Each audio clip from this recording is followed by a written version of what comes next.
So, Quantumania. Previously, I skimmed through this movie. I still say it's not the worst thing in the world. Neither is good.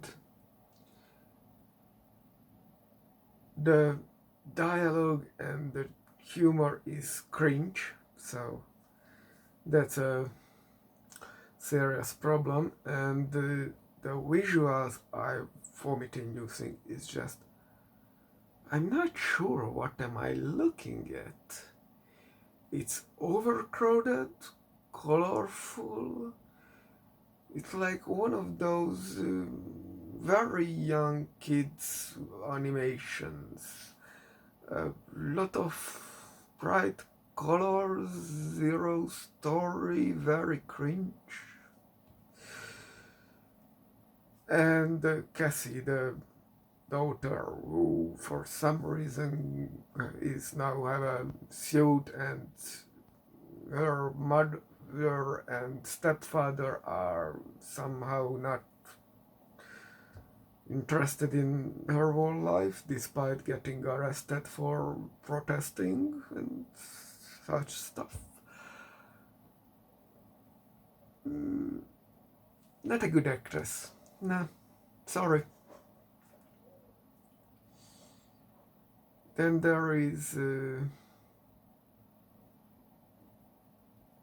Ant-Man, who doesn't really do much aside for the first third. She's very, oh, I don't want to talk about this. Oh, we get out, and then I will explain, while they are in mortal danger. That seems stupid. And wasn't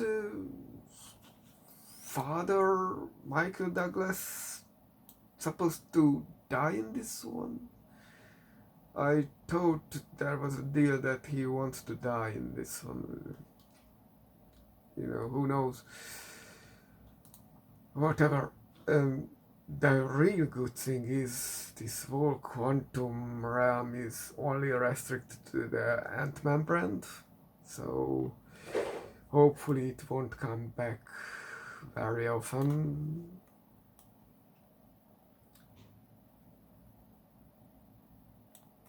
Otherwise, this is the Star Wars prequel of the MCU. A bunch of visuals are very similar to that. The whole happenings is like maybe the Revenge of the Sith, maybe, you know, the second movie there, which entirely plays in that big city. I don't know how Kang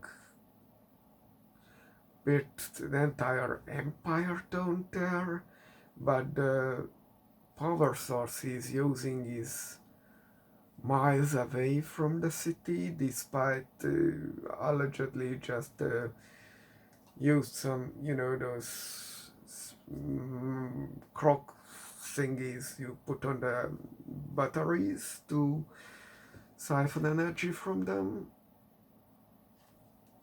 Your guess is as good as mine. And why you can't make the motor smaller, just attaching your discs to the outer portion of it, I have no idea. And what was that RAM within the RAM? Just who knows, who cares at this point. What was the deal with the quantum people? I like Muscle Mummy. I never met one in real life. I would like. I mean, I did once when I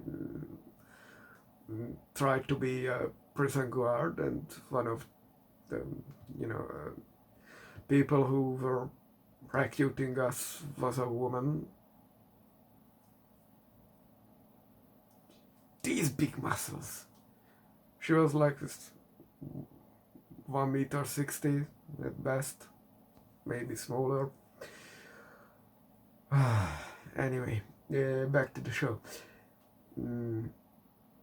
So, and they show us the Council of the Kangs, but we can interpret that to show us that, yeah, there are a lot of Kangs and they can be a menace because, yeah, this Kang died. But you know, he was really like a computer game, video game boss.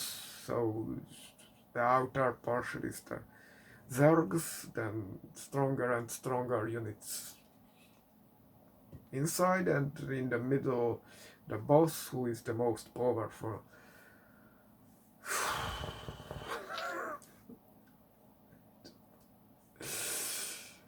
Very video game logic, and this. Why is there a Kang who met with Mother and in the quantum realm like 30 years ago? That was way more than 30 years, so I'm sorry. Because I have the timeline, and she got there in 1987. So this is supposed to be adding 30 to it is 2017, but Endgame happened in 2023. So yeah, maybe 40 years, you know. The timeline is wonky, especially that they no longer seem to give us time codes like Hawkeye or Echo or She-Hulk or Thor Love and Thunder didn't give any references to, you know, like events, real life, or just a date on the screen or some documents or anything like that. Not even a reference to future films or previous films, whatever, to, you know, place them properly. But we had something like that in phase 1. So like Thor 1 was in whenever, and Captain America was carved out whenever, and Hulk happened whenever, and that kind of stuff. Okay, so there is this movie, and there is a second end credit scene, no one talked about it, is that Loki is showing Kang to one of his one of the time cops. So that's telling us that Loki is dealing with the Kang menace or something like that. So best to watch Loki season 2 now. Maybe that will, you know, shortcut this whole Kang problem, because, you know, at the end of the credits it says Kang will return, but I really don't know when Loki season 2 came out compared to the movie, this movie. Let me check quickly. Maybe it came out, it's very late, phase 5, 23 February 17, and television series. Loki season 2 came out in October, so yeah, there is hope. And we will see then how the whole Doctor Strange line will fit into what remains of the multiverse saga. I think I'm out now.